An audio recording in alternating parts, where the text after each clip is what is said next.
A hero is a being who possesses powers that transcend humans. The chapter starts with a jacked-up bald man with a mask standing before another person wearing a biker suit and black helmet. The bald man readied himself for a punch, while the biker proceeded to exude flames from the palm of his hand. He then casted his fireball towards the massive man. The biker walked out from the battle with bystanders cheering for him. He then lifted his helmet's visor, revealing his face's lower half. The scene was being broadcasted on someone's phone. A boy and a girl drinking soju inside a restaurant were watching the broadcast. The girl stated that the guy beat up the huge villain in a single blow. The boy then replied that it was because the guy was a hero. The boy looked closer to his phone's screen. He then looked over a seemingly drunk redhead across the table from him. He expressed that the hero looked like his redhead friend, Kim Sun-woo. Kim Sun-woo pointed out how ridiculous it was since he can barely move. The boy laughed along with him and agreed. Kim Sun-woo looked at his phone's notification. He then announced that he was going to the bathroom. While walking to the bathroom, he was watching the news about the hero suddenly disappearing after saving the citizens. He entered the bathroom and locked the door. He announced his presence. The hero from earlier suddenly appeared before him. Kim Sun-woo nagged the hero for coming in with the helmet on. He was worried that they'll get in trouble. The hero told him to stop fussing, as what was inside the helmet was way hotter. The hero removed his helmet, revealing his face that was identical to Kim Sun-woo. The hero smugly explained that there's nothing more eye-catching than a mysterious hero suddenly revealing his face. It was the real Kim Sun-woo. Kim Sun-woo then referred to the imposter as Lee Ju-won and ordered him to transform back to his original form. He added that seeing Lee Ju-won with his face creeps him out. Lee Ju-won then transformed from the redhead Kim Sun-woo to a dark-haired boy with blue eyes. Kim Sun-woo, the hero, disgustedly asked how he could just copy someone's appearance. Before Lee Ju-won could answer, the real hero grabbed him by the face and asked whether he took the girls away. Lee Ju-won told him that he didn't, adding that it was not his first time doing this job. Kim Sun-woo left the biker suit and the helmet he wore and ordered Lee Ju-won to iron his suit well. Left in the bathroom, Lee Ju-won wondered whether Kim Sun-woo was a hero or a punk. Our MC has a superpower, but having a superpower doesn't mean anyone can be a hero. He worked as the normal life doppelganger to the heroes. About 20 years ago, people with superpowers began appearing on Earth, and the world fell into chaos. Policemen tried to defend the civilians, but as they shoot,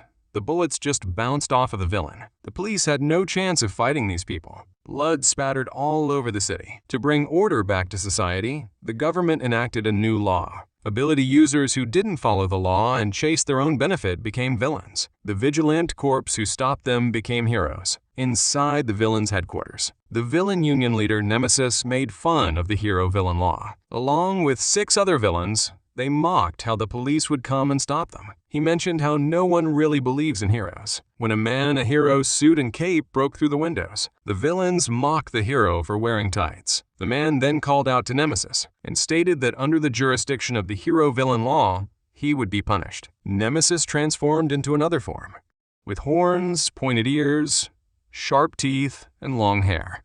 Hey told the man to know his place. Nemesis ran to attack the man. The hero then accumulated his power with his fist and caused Nemesis to fly to the other side of the room with a single blow. Nemesis was stunned and asked him who he was. The man replied that he was Justice, a hero. After that, Justice became the most popular hero, and the world of heroes opened up. But with Lee Ju-won's ability to copy someone's appearance, he couldn't fight villains face to face. Lee Ju-won entered his room. He complained about how there are guys out there who are heroes and still live their life to the fullest. He then looked at his schedule. Our MC expressed that at least he has a way of using his ability even though it's illegal. He counted the money inside the envelope. He stated that in the end, all heroes are doing it all for the money anyways. Lee Ju-won laid in his bed and said that he would work to earn money and retire at 50. He was interrupted with his thoughts when he heard a knocking at his door. He wondered who that was, given the late hour. The knocking continued as he walked towards the door. He opened the door and was shocked when he saw Justice at his door. The hero asked if he was Lee Ju-won. He then trudged to his room and stated that Lee Ju-won was illegally acting as the heroes in their normal lives. Our MC guessed that Justice was going to arrest him. Justice then told him that he wanted to hire him as his normal life substitute. Lee Ju-won was shocked at the request and asked him the reason. Justice replied that he knew Lee Ju-won was not supposed to ask personal questions. He then opened a briefcase revealing tons of documents our MC would need. Lee Ju-won went through the document and stated that there was no photo of him there. Justice then removed his mask and revealed his face. Lee Ju-won asked the hero when he should start, and the hero immediately replied tomorrow. Justice gave him a card and ordered him to come to the address written on the card. He then suddenly disappeared, leaving a very confused Lee Ju-won. The next day, our MC found himself looking up at the ginormous building before him. He looked at the card to confirm whether he was at the right place. Lee Ju-won was now waiting for the elevator. When he thought about how he was the direct opposite of Justice, when he arrived at the penthouse, he saw Justice sitting down on the couch from the back. He approached him as he was about to show him a confidentiality clause, but was shocked at the sight of Justice's bloody body. Lee Ju-won wondered if he was dead, and wondered who killed the No. 1 ranked hero. He decided to check if he was still alive, and was electrocuted when he touched the hero's body. An explosion of light occurred, which caused both of them to fall into the floor. Lee Ju-won looked at his hand, and was surprised to see that a portion of his hand looked different. He figured that the light released his ability. He immediately left the scene given that he could be swept further into the mess otherwise. He rushed outside of the building and planned to report the incident to the Heroes Association when he bumped into another person. He apologized, but the person seemed to know him. He was surprised to see that it was Kim Sun-woo who he bumped into. Lee Ju-won was relieved and was about to ask him for his help, but before he could ask him, Kim Sun-woo wondered about his hand, which Lee Ju-won realized was now back to normal. Kim Sun-woo then complained about his shirt being stained with coffee and demanded that Lee Ju-won pay for the dry cleaning. The two were interrupted when a force hit Kim Sun-woo. It was another villain in a cape with multiple tentacles. The two got a better picture of what this villain looked like. Lee Ju-won figured that he was not the guy who killed Justice as he attacks using tentacles. Kim Sun-woo was enraged and attacked the villain with his flames. The villain dodged the attack with ease and charged towards Kim Sun-woo. Our hero was stunned as he waited for the attack, but he was able to cut the criminal's tentacles. Kim Sun-woo immediately moved towards the villain, but this scambag only smirked. He used the tentacles to hold back Kim Seon-woo, but their grip grew tighter. The villain even mocked the hero for thinking he only had 4 tentacles. People started screaming as the hero was being held up in the air. Lee Ju-won couldn't believe that Kim Sun-woo was caught so easily. The antagonist tightly gripped Kim Sun-woo until he was dead and released him from his limbs. People were frightened. He then went on to confront the nearby commoners. Lee Ju-won was able to hide from the villain. He thought about how another hero has got to show up, and saw a poster of Justice. He heard the people crying and waiting for Justice to come. Our MC lamented how people would die waiting for a hero who wouldn't come. He then heard a little girl sobbing from a corner. The villain noticed the child. Lee Ju-won screamed at the child to run. The villain seemed poised to approach the unsuspecting child with his tentacles. Lee Ju-won ran to save the little girl from the villain. Our MC tried to catch the tentacle without taking into account the consequences of his action, and as he tried to grab it, his hand lit up. The villain couldn't even believe it. Lee Ju-won transformed into Justice. Our MC noticed that his own strength is at a different level. He easily tore the villain's tentacle. The sudden appearance of Justice caught the villain by surprise. Lee Ju-won in Justice's form was face to face with a villain with tentacles. His whole body was overflowing with so much more power than he could handle. Given that it was his first time going against a villain, he wondered whether he could do it. The villain was able to regenerate his tentacles. He used his tentacles to catch Justice. Lee Ju-won was confused. As for him, the villain's attacks were too slow. He realized that he can dodge them easily. Justice was already at the villain's face. He swiftly delivered a punch, and the scambag's face flattened. Our hero then caught his tentacle, spun him around, and propelled him towards the wall. Lee Ju-won found it crazy as he only lightly pushed him, and yet he flew all the way to the other side. He was amazed with his strength, and figured that if he doesn't restrain his strength, it could be bad. The villain tried to stand up for another attack, but Lee Ju-won was already waiting for him. Our MC was trying to gather his power in his fist, when suddenly, he could not feel any more power. He realized it was the same as before.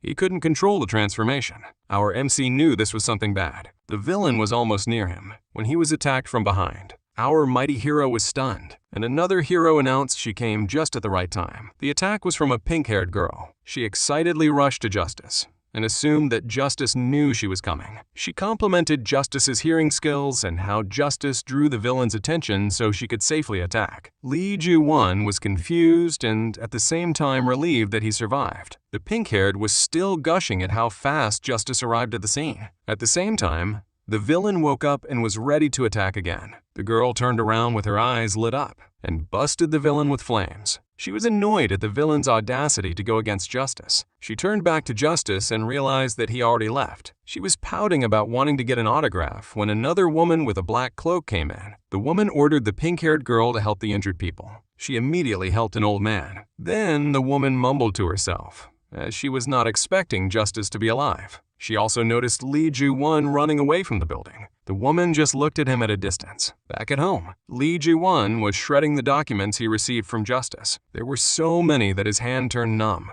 Our MC immediately put it in the trash bag and went down to throw it in the bin. Our MC wondered who ended Justice, for he was the #1 hero.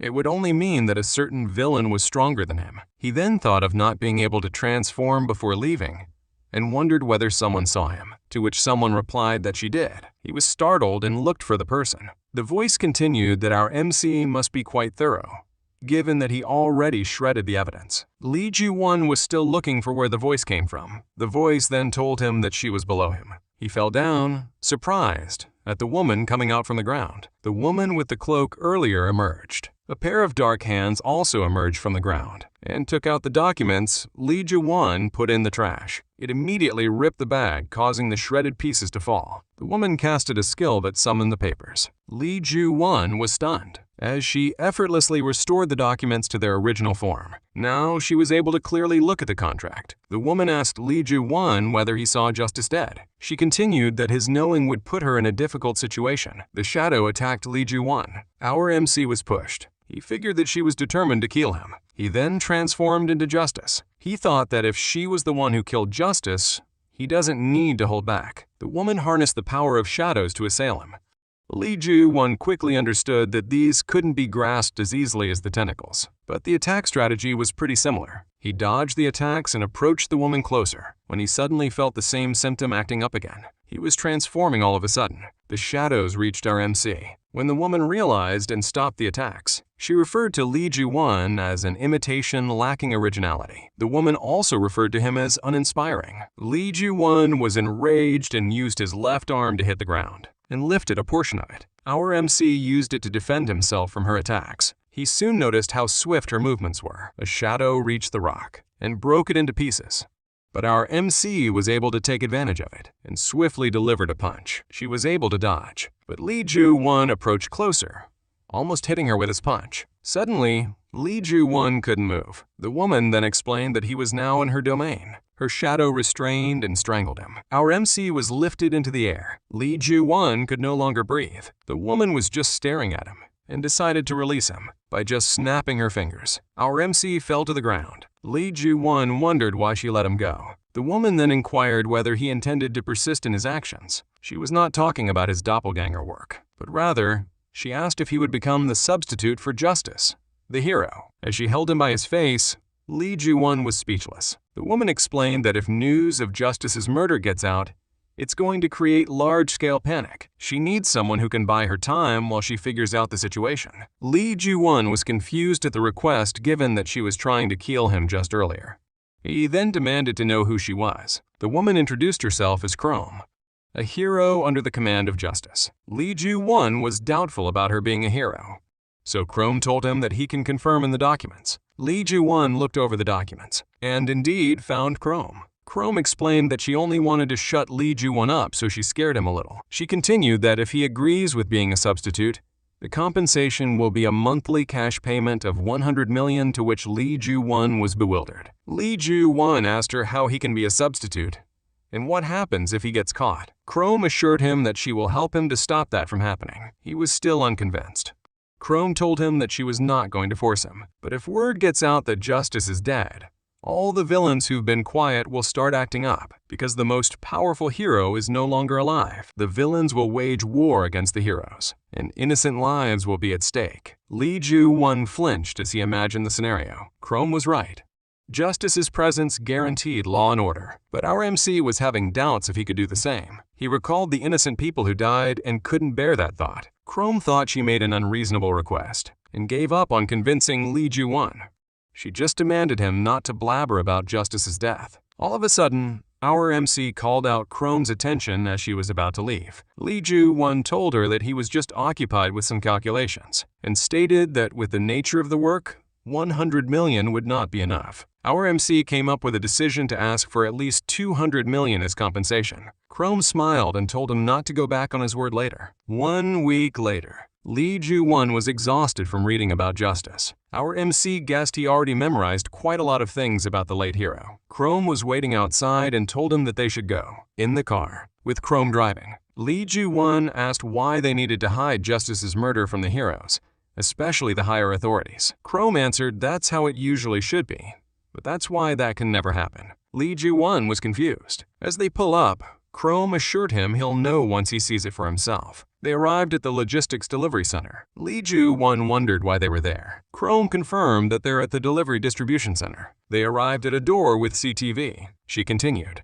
if people looked from the outside. Chrome showed her ID to the camera, and the door opened. She explained that they were actually at the headquarters for heroes, called an atrium. Lee Ju-won was stunned at the sight of numerous heroes. He walked along with Chrome while she further explained that goods move in and out of this facility. That was the reason why heroes find it easy to hide here. Then Chrome announced they had arrived at their destination. A massive door was in front of them. Chrome briefed him that they would just look around today, so Lee Ju-won should just wait outside and not attract attention. She then told him that the place is where heroes have meetings. Chrome enters the hall. From the outside, Lee Ju-won could see that the people inside were the key members of the 4 hero teams. The second in command of the Guardians, Haste, asked why the committee assumed it was their fault that villains are becoming more active. The first in command of Ubermensch, Triumph, answered that it was because the number of incidents in her zone had skyrocketed. He put emphasis on the fact that in other zones, incidences actually declined. Triumph further provoked her, asking if she was just bad at her job. Haste countered and said that it was because they were taking all the personnel. Other heroes were already asking the two to calm down. The second in command of Ubermensch, Nivelle, chimed in and said that it was obvious to invest in the money-making party. Another hero, Arcadia, the first in command of the group union, added that it was weirder to give everyone equal opportunities.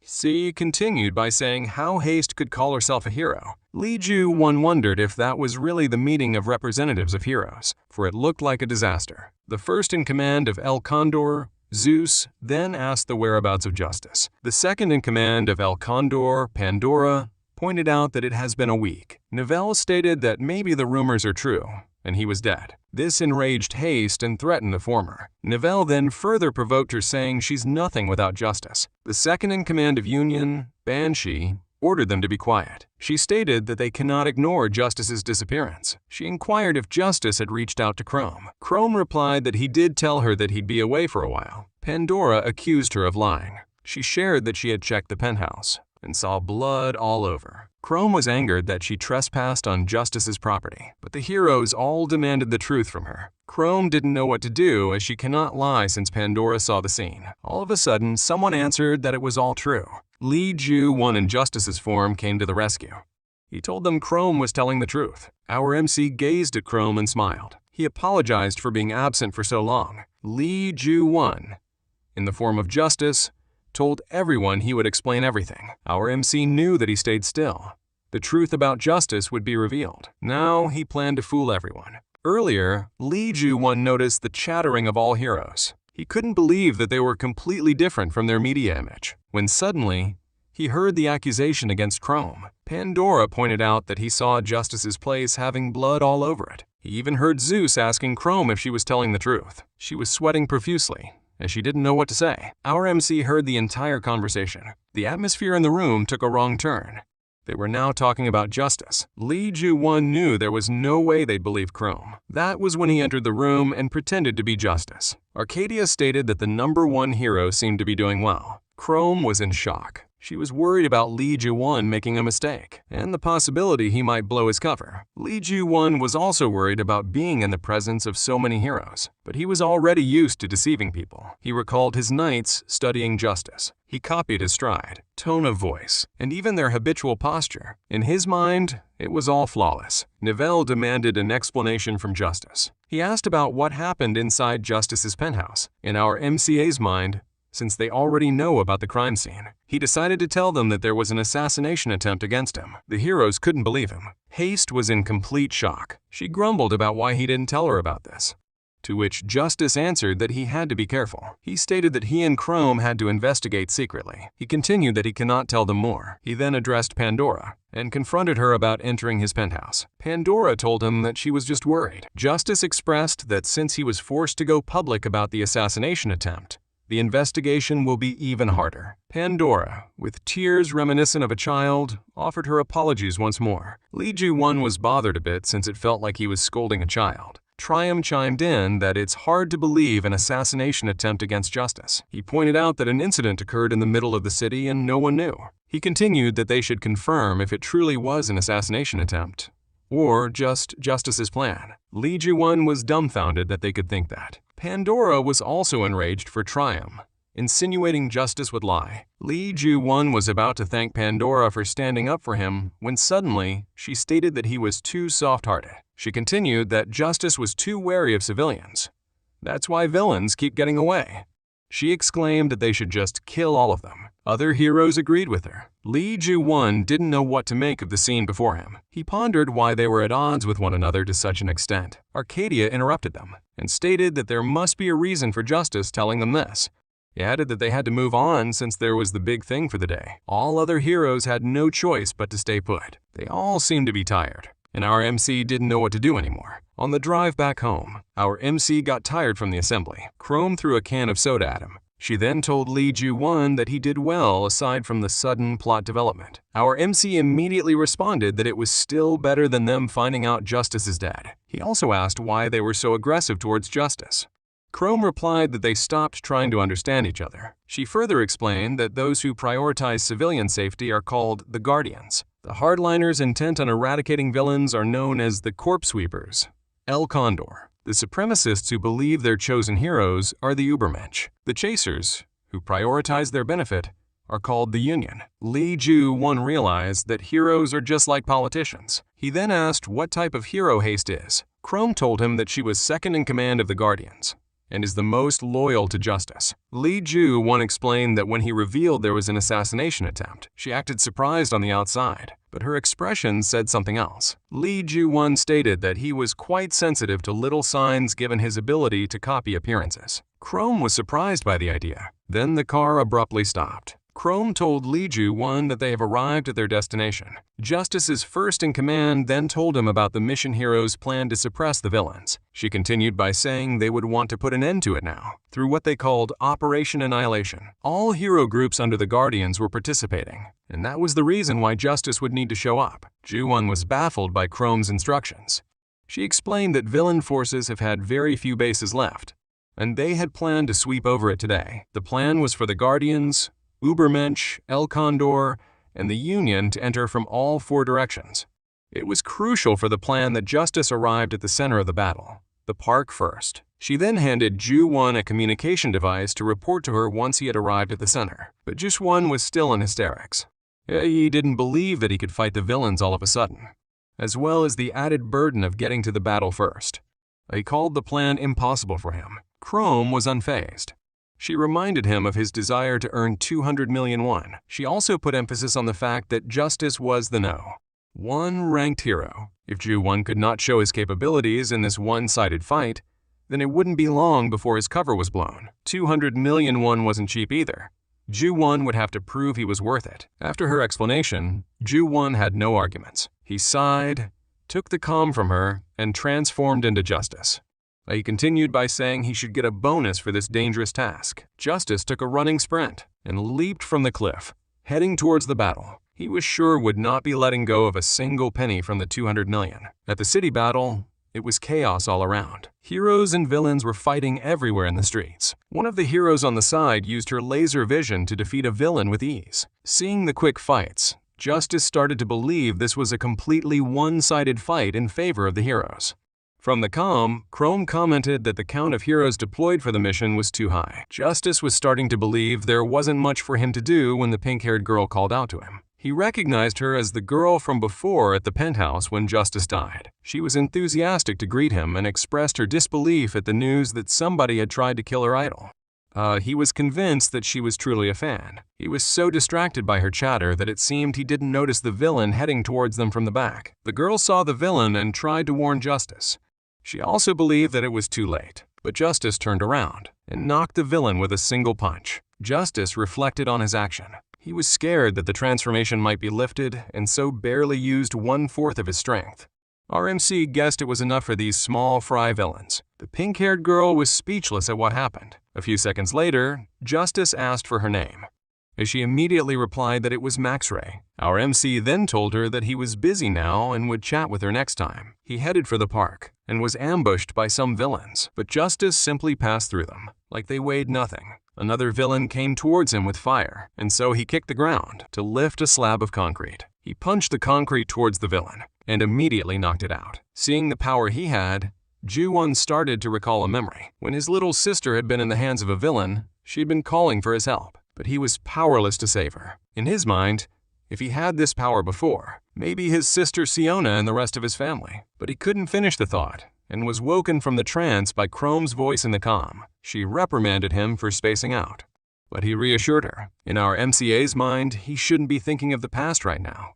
He just had to use the power he has now. He took a running stance. He was now determined to help other powerless people. A couple of villains were waiting on the side of the road. Justice sped through the city and was unstoppable for the rest of the villains. One wanted to chase him, but a girl wearing a blue suit and glasses stopped him. She continued by saying that somebody was already waiting for Justice where he was headed. Justice saw the park from a nearby distance. He was almost there when a spear suddenly flew from above and landed near him. A big man appeared from the opposite side. He was very muscular and wore black leather pants and a cape. He wore a belt on his bare chest and a gladiator helmet on his head. Chrome was even shocked by this man's presence. She introduced the villain in front of him as Caesar, a famous villain. He was greatly known for killing dozens of heroes around just for fun. Chrome believed he was too strong of an opponent for Ju-won and warned him to not pick a fight. Justice agreed and sprinted to go past him. But Caesar would not let him escape so easily. The villain stomped his foot in the ground and a golden dome appeared around them. Caesar grabbed Justice and threw him off course. Justice was confused about what just happened. Caesar dusted his hands and started to monologue. Justice could not win by escaping since he was now within his two-person Colosseum barriers. Justice felt his body being much heavier all of a sudden. He guessed that his opponent's power put a strain on others' bodies. By this deduction, he had no choice. Since he couldn't control his power to maintain his transformation perfectly, he started to channel more power into his arms and attempted to land a blow on Caesar, but his attack was blocked by the villain easily. He then smirked and said his attack would not work inside the Colosseum. Justice barely dodged his returning strike. The villain was quicker than he expected. Caesar then pointed his spear towards Justice. He didn't waste any more seconds. Justice was barely able to catch the weapon by its hilt from completely piercing him. The villain expressed his dissatisfaction with Justice and mocked him for the hype with his name. He kicked the hero and sent him flying. The villain taunted Justice that he needed to use all of his powers if he wanted to beat him. Ju-won was brought to his knees while he was conflicted about his next move. He could win if he used all of Justice's powers, but it would be a big risk as it can undo his transformation. Another thing was running out of power and getting exhausted by his lack of control. The villain twirled his spear and said it was good for him that the hero was not using his full powers. By killing Justice, they could win this battle. He aimed his spear at the hero and came at him while Justice just stood in place. It was a devastating scene to watch, but he stopped the spear before it could pierce him with ease. He was standing straight and released an enormous amount of power. Caesar also noticed the change. Ju-won reflected on his earlier thinking. Super abilities were like a glass of water. As you use it up, the water level gets closer to the bottom, but Justice's abilities aren't at the level of a cup. Rather, they're a vast expanse of ocean. Ju-won realized that he was overflowing with power, but he had been using it sparingly. Caesar was caught off guard, and the hero's attack landed directly on this one. In our MCA's mind, the real Justice didn't have to worry about that. He channeled great power into his arm and knocked the villain. Far away at the atrium, Haste was deep in thought. One of the assistants asked her why she was so restless. She replied by asking if Justice had not yet signaled that he had arrived. The assistant agreed that he was later than usual. I wondered if he had perhaps met Caesar on the way. Haste also believed so, but didn't think he'd get caught up there for long. The assistant asked where she was going, and Haste said she had to go check for herself. Back at the battle, Justice's punch landed on Caesar. It caused him to move back. The villain regained his footing and observed the change in his opponent. He felt the power coursing through Justice. It was like he was now battling a completely different person. Justice thought back to how he had tried to control his power whenever he used it. But by doing so, the transformation was lifted. Our MC now thought about what would happen if he set it free. The two exchanged attacks. Justice jumped to strike his opponent and punched him in the gut. Caesar now acknowledged the fact that Justice was overpowering him. In his mind, if one Colosseum would not work, he'd put an end on this fight with 2 barriers. He stomped his foot again to put up another barrier. Caesar went in to kick Justice, and he noticed his punch had become much slower. Caesar again aimed his spear at the hero to end him. But instead of dodging, Justice aimed his fist toward the incoming spear. His punch destroyed the spear and aimed immediately at Caesar. Caesar could only dumbly stare at the incoming attack and wondered at the difference in their power. With Justice's strike, the dome was also shattered. Justice has won. He thought how risky his actions had been, but gladly, it worked. An explosion then sounded from a building. He could see some heroes from El Condor where the building had exploded. He guessed that the talk about these heroes disregarding their surroundings in favor of fighting villains was true. For him, it was brutal. One of the blasts from the attack flew toward the building on top of Justice. It caused the structure to crumble in pieces. In our MCA's mind, it was a little bit too much. Seeing he was about to get smashed, Justice got ready to leave. But he noticed his fallen opponent. If he left him there, he would probably die. Li Ju-won thought of his next move, as the concrete was already about to hit them. But also, the guy had tried to kill him a few moments before, so he shouldn't care about him. He was sure it was no longer his business. But he grabbed the unconscious villain and started to sprint. Our MC realized he was behaving irrationally. He yelled at the unconscious luggage that he better repent for his actions and live a good life in return for this favor. The surrounding building also started to fall on them. Li Ju-won halted while looking at the debris. Justice closed his eyes, fearing they had been crushed. But when he opened his eyes, he was unscathed. He looked up and Chrome was there, holding up the rubble with her shadows.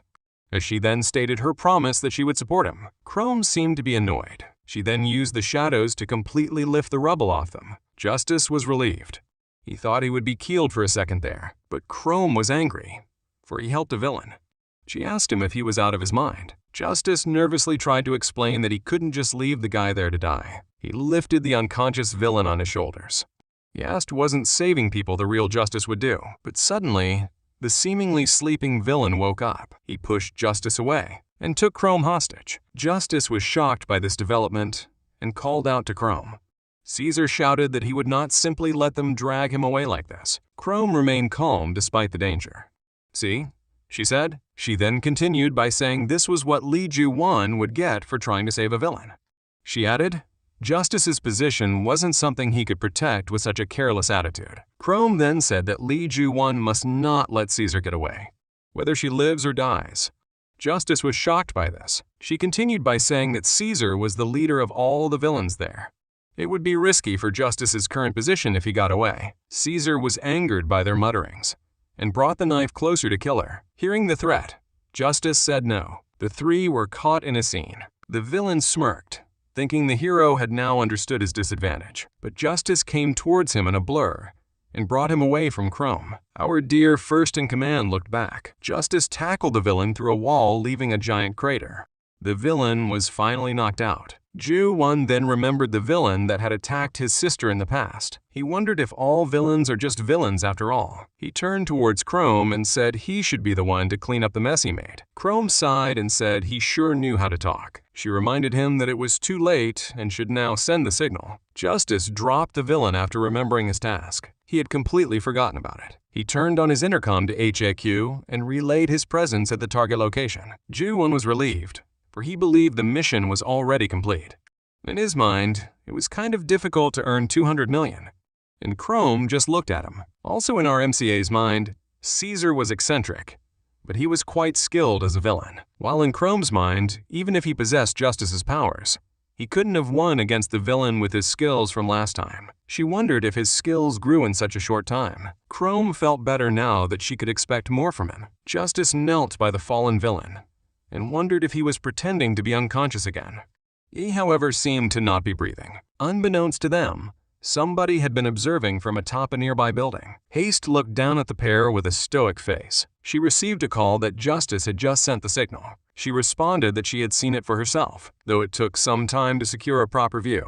Behind her on the roof were the bloody bodies of many villains. As she looked at the pair below, she muttered that something was strange. Later at the atrium, Justice wore an exhausted face. Chrome noticed his lifeless demeanor and asked what was his problem. Justice expressed that although he could now maintain the transformation by not restricting the power, it still left him tired. He started to walk with a wobble from exhaustion.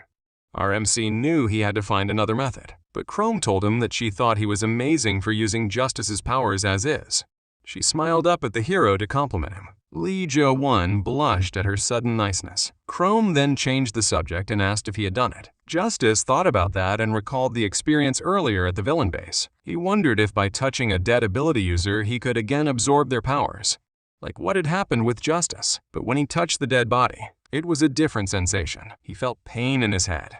Our MC could not absorb their powers. He continued by saying that there was a reaction, but it felt like something blocked it and it bounced back. Chrome pondered this. In her mind, perhaps he could only absorb one power. Or maybe it's because Justice's powers were too strong. They both agreed that it was difficult to come to a concrete conclusion right now. Chrome soon told him he should have fun today for working hard earlier.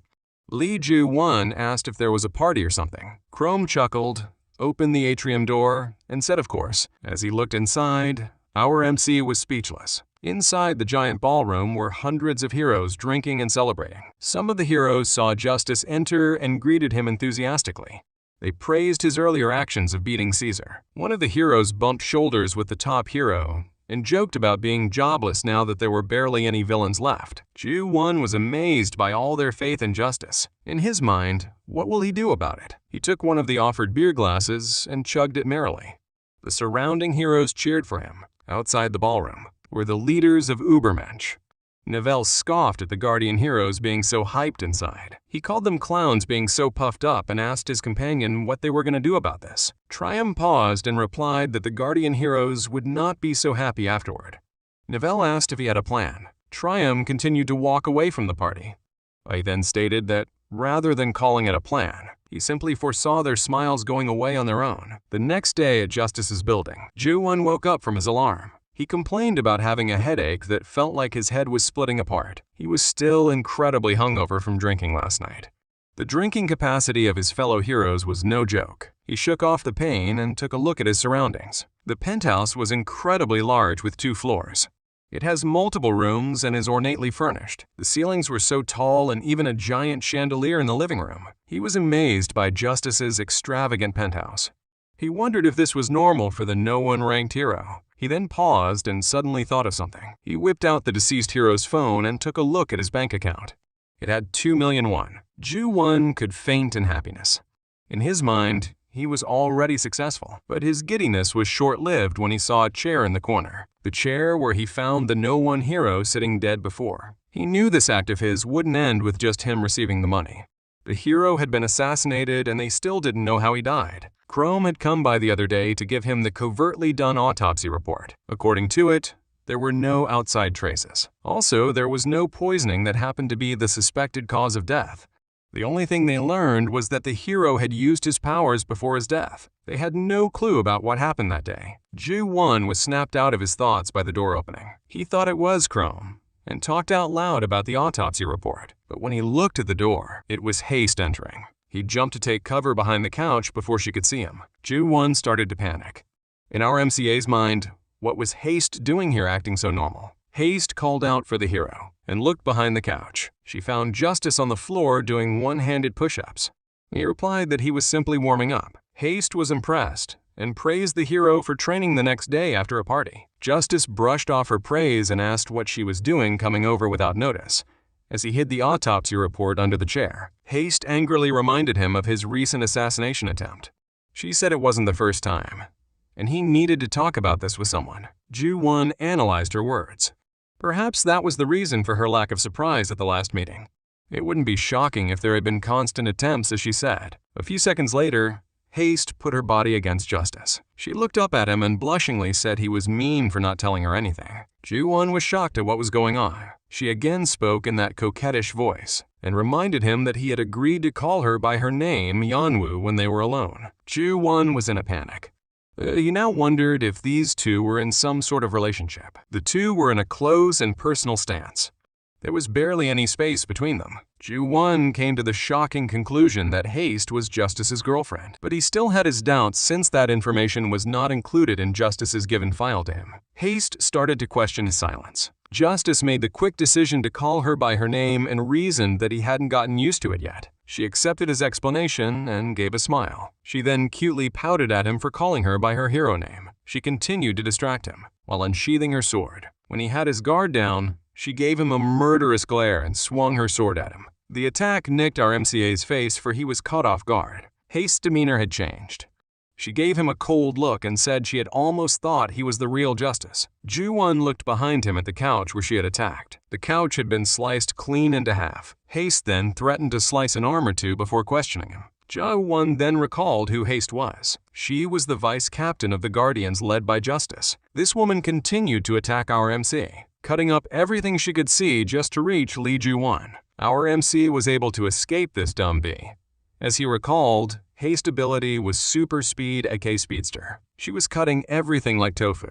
Lee Ju-won knew she was fast, but he was surprised with her skills at the sword. Haste pulled out another sword and went to attack him again. Our MC started to gather his power. He then blocked her swords with his arms and demanded her to stop. Haste paused her attack. She glared and commented that despite looking like Justice, but he was unnecessarily expending power. Justice agreed with her assessment, but it was by doing so that he got to keep his arms. He started to worry about maintaining his form and came up with his next move. He would give his all and worry about her when he had recovered. He swung his arm to punch, but Haste dodged it easily.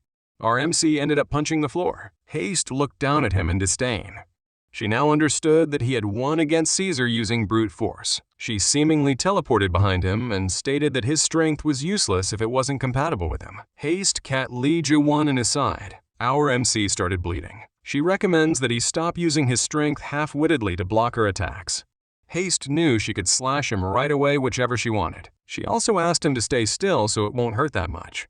But Justice found that naive. She then continued her attack and aimed for the chest. Lee Ju-won didn't resist, and he was injured as a result. He knew that he couldn't catch her with her speed. Seeing her nearby, he seized her arm to keep her steady and aimed to hit her. Our MC was able to do so, and it caused Haste to face the opposite direction. Lee Ju-won felt eerie. Was not even sure if he was able to hit her. As she faced him, her expression was filled with lethal intent. She thought, how could this pretender dare to act this way? Seizing the moment, Justice aimed another punch at her, but she was already gone. Haste appeared behind him again. She raised her sword, determined to end the confrontation with him. Haste invoked a technique named Flow of the Windblade. Lee Ju-won was just standing and didn't know his next move. Then another skill called 1,000 Cuts was sent out. Justice sensed a flurry of slashing strikes simultaneously. He felt one such attack, nearly severing his arm. But before it could cut through him, Haste's blade was stopped by shadow tendrils. Haste recognized these shadows. Chrome emerged from behind, remarking that she was as unpredictable as ever when it came to Justice. Our MC felt a wave of relief upon seeing her. Haste, on the other hand, was not fazed. She asked her to explain everything, or else her shadows would not be able to stop her. Chrome then revealed that the real Justice was dead. Haste was in disbelief. They explained the situation to her and how Ju-won was acting as his substitute. Lee Ju-won then stated that it just turned out that way. First in command, then uttered they didn't have a choice. Haste, in complete shock, asked Chrome if she had any idea what she had done. She then commented how Ju-won was too sloppy and that they would eventually get caught. Chrome countered that it would still give them enough time to investigate. Ju-won continued that they needed time to find out who murdered Justice and why. Haste still wasn't in agreement. She uttered that the murderer would eventually come and find him. Ju-won shot that assumption down, for it believed that only the three of them knew about Justice's death. The two women were dumbfounded. They asked Ju-won how sure he was about that. Chrome asked how Ju-won could be so sure nobody else knew about Justice's death. He explained that despite telling everyone about the assassination attempt at the leaders' meeting, There had been no reaction following it. Haste followed and concluded that the assassin probably thinks that the assassination failed. Ju-won still thinks that they couldn't be too sure about that. Haste sighed. Chrome asked her where she was going. She looked at Chrome and told her that she would have to clean up after the guy no matter the outcome. Ju-won felt her hatred for him. Chrome assured him not to take it too personally, for Haste had been Justice's most diligent follower, and it must be hard for her to accept his death. Chrome also explained that the Guardians will now probably have a hard time without Justice. They were the only remaining true heroes, and without their leader, they would probably leave. If that were to occur, the remaining heroes would hardly differ from common ruffians. They could not allow that to happen. They had to ensure that heroes stay as heroes, and that the people can have hope in heroes. Ju-won now realized how big of a deal everything was. He stood up and confidently said he could keep fooling everyone. Chrome looked at her phone and made a serious face. She then stated that it looked like they had a second task to do. A few moments later, the pair can be seen sitting at the atrium cafeteria having lunch. It was an odd sight to see the no-one hero eating in public. A few heroes were blatantly staring. Justice turned to Chrome and asked what they were supposed to be doing. She replied that they were already doing that by eating here. Justice was almost assassinated.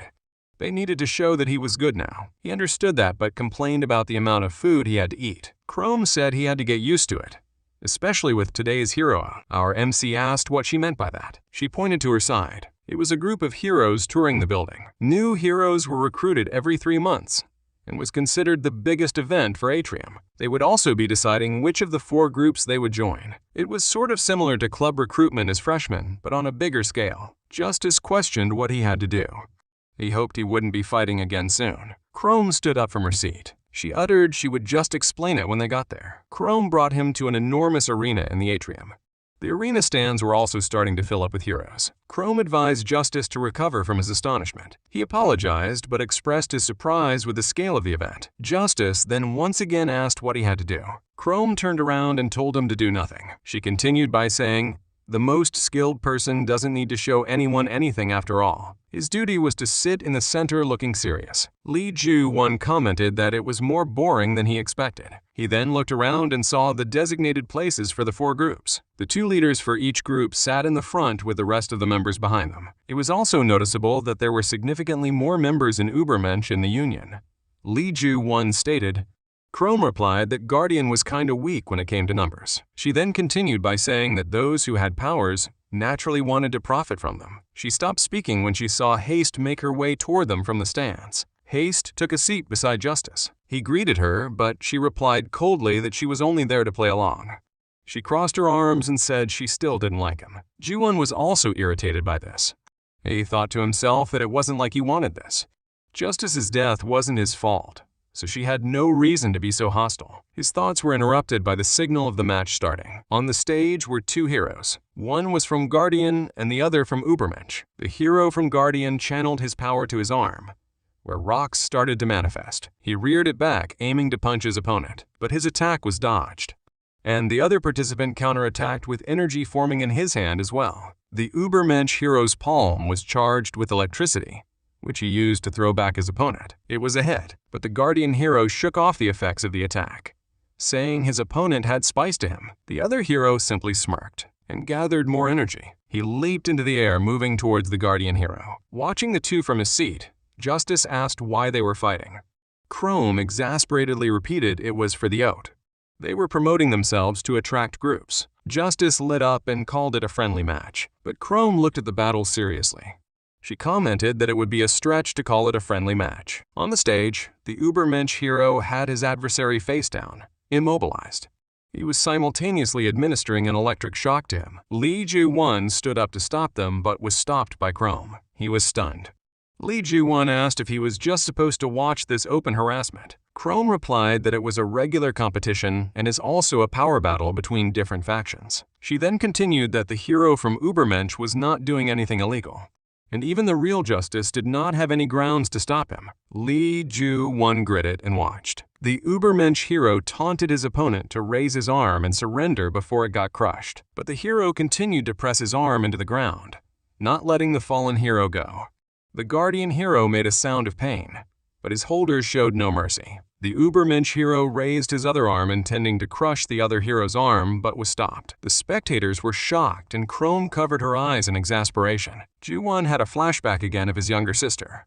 His sister was a fan of heroes and wanted to see the heroes at the atrium ever since. Our MC told her that he might go to the atrium, and her sister was begging to bring her with him. Back then, he had made a promise that he would definitely bring her with him. She said with a great big smile that great heroes stop bad guys, and that those heroes would keep her safe. In Lee Ju-won's mind, people trust and rely on heroes. Our MC could not stand to see this so-called hero giggles while tormenting a fellow hero. He continued to hold the younger hero's hand to stop him from attacking. He then asked if was not ashamed of his actions, but the other hero showed no remorse. There were now 3 heroes on the stage. The red-haired miscreant persisted by taunting and questioning Justice's interference. Justice spoke about him taking it too far against other heroes. The guardian hero's hand had been severely damaged. He was telling the younger hero to know his limits. But this man didn't agree with him. The Ubermensch hero sneered and said what Justice would do if he didn't want to do such a thing. He aimed his gauntlet against the no-one hero. In his mind, he had the ability to use forces of attractions and repulsion. It was foolish for the man to hold his arm. He arrogantly thought he would send the washed-up hero flying. But Lee Ju-won was no pushover. He squeezed the hand he was holding, crushing the gauntlet and the hero's hand. This scumbag hero was already in pain. Our MC looked at him intensely. Then he repeated the younger hero's earlier mocking words. He uttered that he only needed to raise his hand to surrender. And Lee Ju-won put emphasis on the fact that it was simply something he could not do. The Ubermensch hero grunted in pain. The bigger hero was firmly holding his arm in place, but another hand suddenly grabbed his arm and pulled it free. It was the Ubermensch leader, Trium. Trium reprimanded Justice for his meddling. He asked Justice if he wanted to fight badly and shot his power at the #1 hero. Justice was pushed back. Trium commented he should be fighting someone at his level. The crowd became excited seeing this. The 2 powerhouses fighting would be like the match of the century. Haste stood up to stop the fight. Chrome also agreed with her sentiment. In her mind, Ju-won could barely control his powers.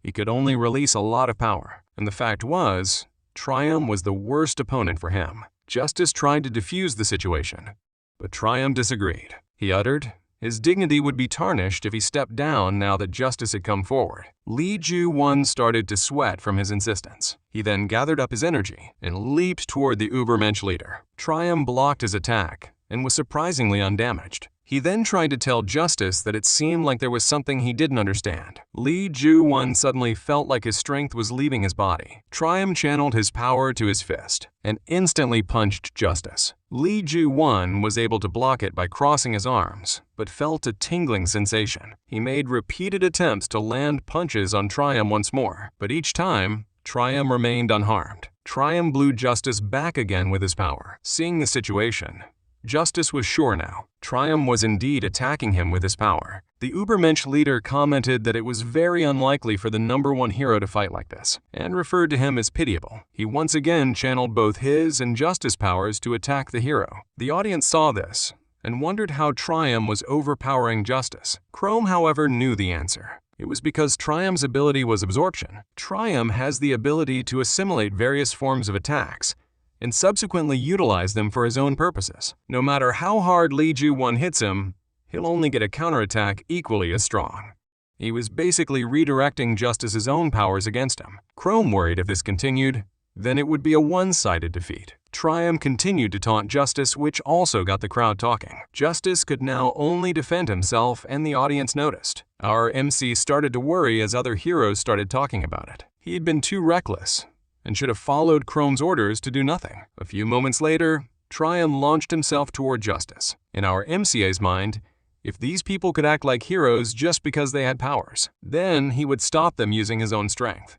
Lee Ju-won channeled more power into himself and clashed with Trium. Trium thought it was foolish to charge head-on against him, but he noticed a sudden surge in power from Justice. Something was wrong. He was suddenly being overwhelmed now by the #1 hero's power. Lee Ju-won released more power and confidently thought that he was also a good fighter like Justice. He planned to unleash so much power that Trium would not be able to absorb it all. Seeing this, Trium was aggravated as well. He tried to overpower the hero. The two continued to clash.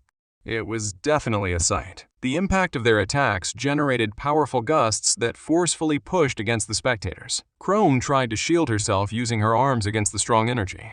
She also noticed how Triumph started strong but was now barely keeping up. She then thought that if this continued, then Atrium would be destroyed by the two. The two suddenly stopped. They were just fighting to overpower one another when they were brought to the ground in an instant. The two were kneeling from a heavy force acting on their bodies. Then somebody walked up to the stage. Wearing just flip-flops, it was the first in command of the group Union, named Arcadia. His arm was channeling power aimed at the two leaders. The man reprimanded the two and asked if they intended to destroy everything. Li Ju-won recognized him as one of the heroes at the meeting, and his powers left Justice not able to move even an inch. The guy waved his arm and released the hold over the two. The two leaders could finally move. They stretched their bodies and walked away, essentially ending the fight. Li Ju-won was walking away, thinking he should not have intervened, but the young guardian hero from earlier called out to him and approached. His arm was now in a cast, and there were tears in his eyes. He expressed his shame for causing this, and thanked the #1 hero for his help. Li Ju-won wanted to apologize as well, but seeing the other heroes praise his actions, and what seemed to be the crowd's approval on his actions, he could only smile. He now believed his actions were good enough. The next day, back at Justice's penthouse, Chrome put down a stack of paper on the table. It was the number of heroes who joined each group. She commented that although Justice's actions stopped a tragedy from happening, the results were not good. Significantly fewer individuals enlisted with Guardian in comparison to the previous year. Furthermore, the Union and Übermensch witnessed a substantial influx of new heroes, signifying Guardian's profound defeat. Just one looked at the numbers and asked if these were always so extreme. Haste replied no. She explained that not only did their hero lose the battle that day, but the current situation with fewer villains led to people being disinterested in joining the Guardians. She expressed her concern about the possibility that they would soon be taken over by Übermensch, as they have become much more influential in recent times. Ju-won asked if that would be such a problem. Chrome reminded him of the types of heroes at Übermensch. They were the types that would even side with the villains if they were skilled enough. Their ideology was a total meritocracy. Our MC now understood and suggested the possibility of an alliance. Chrome asked who would be good, for the rest of the groups had their cons. Haste thought that Union had potential but would not be easily swayed.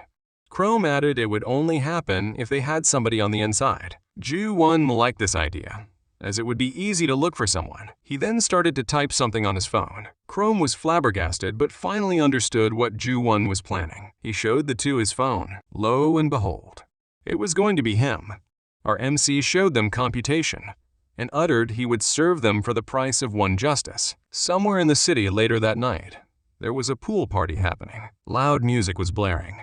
People were dancing and was wearing bikinis by the pool. From the opposite rooftop building stood Chrome and Ju-won.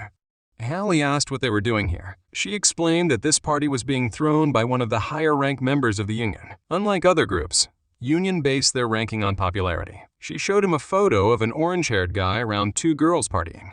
Wilhelm was the third-ranking member of the Union, and he was their target. It's expected that Union would have their votings today, and Wilhelm was obviously one of the decision-making participants. Our MC smirked and understood his assignment. He just had to manipulate the voting. Chrome asked him how he would do that. He looked over the party and saw an attractive redhead in a bikini. He smirked and said everybody has their know-how. Chrome just looked at him weirdly. The party was in full swing. Someone noticed when Wilhelm arrived. He was accompanied by a gray-haired young man following him. Wilhelm had a heavy flush to his face.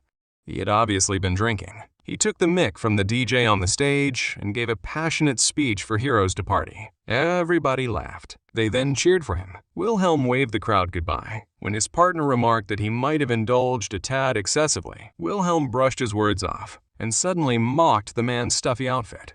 The assistant was wearing his hero uniform to the party as Wilhelm's escort. The scumbag called it a waste of a good-looking face and wondered who partnered this no-fun guy with him. He was still talking when somebody bumped into him and her drink over his outfit. Wilhelm was angered.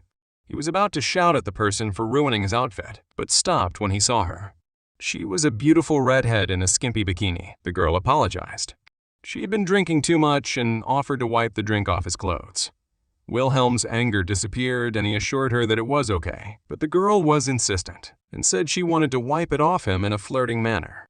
She looked up at him and asked to go somewhere quiet. Wilhelm understood her intentions and took her up on the offer to leave. He told his escort to oversee the party. The assistant seemed like he had doubts. Wilhelm left with the girl and went to his penthouse suite. He was about to ask the woman what their next move was. Out of the blue, she struck the back of the head unexpectedly and knocked him unconscious. She then thanked the hero for letting them in. The girl then transformed back into Ju-1, and our MC went looking for the conference tablet. He was able to locate it immediately, but the tablet was locked by Wilhelm's biometric eye and fingerprints. But this was a simple task for Ju-1, who can transform into the hero himself. The verification was accepted and he got in. He was greeted by Arcadia for his unusual attendance, and Ju-1 mimicked Wilhelm perfectly. The leader found nothing unusual and just reminded him about the purpose of the voting. They would be voting to decide whether to work with the Guardians at the upcoming Heroes meeting. The voting itself would be done based on their popularity rankings. Ju-1 was weirded out by this unusual system, but it played in his favor. With Wilhelm's majority votes, then he could turn the results around. The voting was officially done. Arcadia seemed to be a little surprised. Banshee asked if there was some sort of a problem. The leader didn't express any reaction and simply dismissed the question. He simply put that the results were unexpected. And our MC started to sweat as they waited. Arcadia then demanded everyone to just act according to the results. When it was all done, Ju-1 transformed back into himself. Chrome was right outside waiting for him. She asked him how it went. He gave a smug smile and replied that he was definitely worth 2 billion won. The next morning, Wilhelm woke up with a terrible headache off the floor. His escort from yesterday was questioning him if he remembered anything from last night. But Wilhelm replied he drank too much and couldn't remember a thing. He tried to recall if he was able to attend the meeting. The guy asked him what meeting he was talking about. Wilhelm said he voted last night with his own name. This man then remembered the interaction with the woman he met last night. He asked his escort if he was able to get her number. The escort found this odd and asked Wilhelm for the list of all the people he had invited yesterday. The following morning, Ju-1 returned to his apartment. He was looking around and was trying to decide what to take with him. Chrome had instructed him to take his things to Justice's place. He was rummaging through his closet. They were mostly no-brand clothes and he was contemplating replacing them. Something at the back of the closet caught his eye. He grabbed it right away. All this time, he wondered where he had put it. It was a family photo with him, his parents, his younger sister, and another woman. He was thinking about how Siane, his younger sister, would have loved to see him transformed as Justice. He decided to take the photo with him when the frame suddenly broke. The photo slipped underneath his bed, and he crouched down to grab it. He gripped the bed frame to lift it a little, but the entire bed suddenly flew up into the ceiling. Ju-1 could only dumbly stare in response. In Justice's penthouse, he told Chrome about what happened earlier. Chrome was having doubts and asked if he could try it now. Ju-1 took a pen and crushed it with his fingers with ease. She told him that it looked like he was still using some of Justice's powers even untransformed. The powers might even be awakening, Chrome added. Ju-1 didn't understand this. She explained that superpowers are similar to muscles. The more you use them, the stronger they get. They hypothesized that his potential surpasses that of simply copying Justice's appearance. They left it at that for now. They had a more important task in front of them first to deal with. Ju-1 transformed back into Justice. He then opened his computer. The rest of the hero leaders also started to appear on the screen for their meeting. Union's leader, Arcadia, apologized for having to move this meeting into a video call since he was away for work. Novella dismissed it and asked about today's only agenda. He then confirmed that they'd discuss how they'd assign the heroes moving forward. Novella was about to proceed with their earlier decision when Arcadia cut him off. He announced that Union would be supporting the Guardian stance. Novella gave a violent reaction asking why the sudden change. Arcadia explained their decision was made through majority votes through Union, and as its leader, he would be respecting that. This Ubermensch's member found it to be nonsense. Novell was about to retort again when Zeus, El Condor's leader, cut in. Holding a villain's head, he expressed his confusion about Novell's actions, was so against catching criminals. Zeus was currently in the field. He then asked if there was a special reason why he was against it. Novell responded saying that they had already destroyed the villain base during the last operation, and he believed it would be a waste of human resources. But Ju-1 disagreed with this. He stated, "Villains may seem dead, but they continue to pop up over and over." He then continued by saying that they had gotten rid of their leader, but it was crucial to pull out the roots to avoid future troubles. Banshee, the Union's second-in-command, said she would follow the chief's decision. Everybody else but Neville seemed to be in agreement. Seeing this, Trium asked Novell to calm down. He agreed with the Guardians' stance as it would also be good for them anyways. The Guardians were in amazement that it all worked out. The pair later went back to Ju-won's apartment to assess the damage. Indeed, there was now a giant hole through the roof where he had thrown the bed. Chrome realized they were in a serious situation. Ju-won would have no choice but to pay the owner of the building. While he cleaned up, our MC started to contemplate all the changes since the day he had changed into Justice. Ju-won then turned to Chrome to ask her for her purpose in all of this. He was doing all of this for the money. But what was Chrome's purpose? She just reiterated that they needed justice alive for heroes to act like heroes. Our MC found it to be dangerous. He then asked if she had a personal reason. Chrome seemed to be in deep thought, but said she had no such reason and headed for the door. Ju-won was speechless and wondered if he said something that caused Chrome to leave. He then followed her out to throw away the trash when they saw a strange man outside waiting for them. It turned out to be Wilhelm's companion from the party on that particular day. The guy started to speak, saying he recognized Chrome from the Guardians. He laughed and pretended he hadn't expected to run into her here. Chrome gave an excuse that she was meeting someone and asked what business he had in the area. She called the guy Stiletto. He did not seem to be satisfied with her answer. He then started reciting things about Ju-won, his age, and his ability to copy another's appearance. Our MC was alerted by this. The guy pretended to laugh as he explained he didn't understand a single thing about the scheme. A few moments later, his expression changed. He then asked what he was doing at yesterday's party. Ju-won tried to pretend ignorance but was interrupted. Stiletto said he had already seen the CTV footage. He stated that the scene after our MC approached Wilhelm as a woman and shifted back to his original form was filmed very clearly. Ju-won cursed himself for not noticing the CTV camera. He just tried to lie about being an anti-fan of Wilhelm's. Our MC mentioned that that was the reason he wanted to cause a little trouble for the said hero. Of course, they couldn't let him know their purpose. Stiletto found it annoying. He then asked something truly terrifying. He asked Ju-won who he was troubling by transforming into Justice. The two were stunned by this. Stiletto then said he had an amusing theory. A few seconds later, he weirdly ripped out one of his teeth. Ju-won was confused, but Chrome seemed to understand and was irritated. Stiletto threw the tooth toward them. The tooth then suddenly expanded and was aiming for Chrome. It turned into a dome, trapping her completely. Our MC was now alone with Stiletto. Ju-won shifted his gaze toward the individual and noticed a gleaming shiv materialize on his wrist, a weapon seemingly crafted from his own bones. Assuming a combat-ready posture, the man asserted that there was a matter he needed to inquire about, even if it meant resorting to lethal measures against Ju-won. Ju-won asked what Stiletto was doing. Stiletto simply replied that there was something he needed to confirm. He had noticed Justice acting weird lately. He did know about the recent assassination attempt, but still found it strange. He also pointed out how unusual it was for Justice's confidant to be hanging out with a shapeshifter such as himself. It was too suspicious, and he put two and two together. He swiftly dashed forward to launch an attack on Ju-won. Ju-won was barely able to dodge, leaving a small cut on his neck. Our MC held the wound. He then internally questioned why all these heroes seemed to be after his life. Stiletto theorized that Ju-won was impersonating Justice and asked if he was right. Our MC had something to say, but of course, he denied it. And instead, he channeled his powers ready to fight. Stiletto did expect he would resist. He now planned to force him to speak up. He walked closely toward Ju-won. Looking at his attack, Ju-won ruled Stiletto out as Justice's assassin, but that didn't matter. And as he aimed at Stiletto, he knew he couldn't admit himself or risk losing his 2 billion won. Ju-won aimed to punch the hero but was blocked. Stiletto observed that he sucked at using his strength and his attack was full of holes. He taunted him to use Justice's powers, but Ju-won denied the accusation. Stiletto threatened that if he didn't use those powers, he would die. He employed his arm, armed with a sharp bone, to launch an attack against Ju-won. Ju-won fought to deflect the sharp bone from piercing him. Our MC found themselves immobilized on the ground. Stiletto then used another arm with the bone to attack, but he was pushed back by Ju-won's kick. It caused him to stand and let our MC go. Our MC grabbed Stiletto by his arms, and while the hero was in the hands of Ju-won, he realized and stated that Ju-won didn't seem to understand manifestation.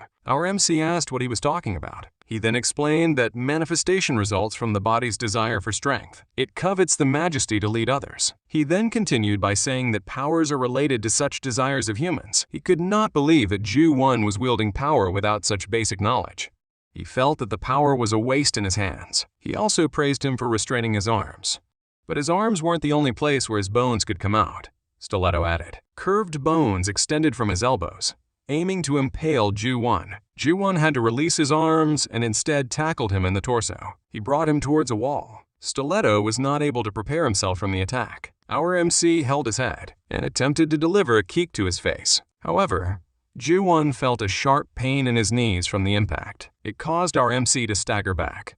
Stiletto asked him where he thought the hardest part among the human bones was. The hero had created a bone mask over his face to shield him, and answered that it would be the skull. Ju-won started to think about Stiletto's earlier words. In his mind, perhaps he was right. Ju-won had been too caught up with not getting caught. His involvement with Justice's death was an unfortunate coincidence. But he, who couldn't do anything and would fall at the slightest, had suddenly received such power. Our MC asked himself what was he doing then. He was so caught up in his thoughts, he had blanked and forgotten the battle. Stiletto suddenly appeared beside him, and Ju-won barely dodged again.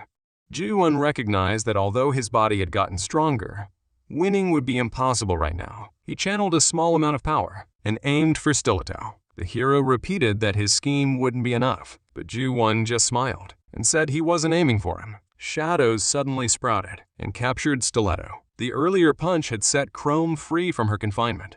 She now cast a lethal glare at her captor. She exclaimed, "How dare Stiletto confine me within that clammy tooth?" This badass beach told him to brace himself. Stiletto was still being held tightly. Somehow, it seemed like he was struggling to get out. He then praised Ju-won for tricking him. But again, his bones didn't only come out of his wrists. He used his bones to cut through the shadows binding him and sprinted toward them. Chrome prepared herself from the attack. She aimed her shadows at him, but he was able to cut through it again. He cracked one of his bones and threw it in a projectile. It almost hit Chrome in her face. That definitely got her furious. Stiletto was only inches away from her when Chrome suddenly disappeared. She was now at the back of the Union hero. The battle continued on equal footing. Our MC was even amazed by this. Stiletto analyzed her attacks. In his mind, she was skilled as expected of Justice's confidant.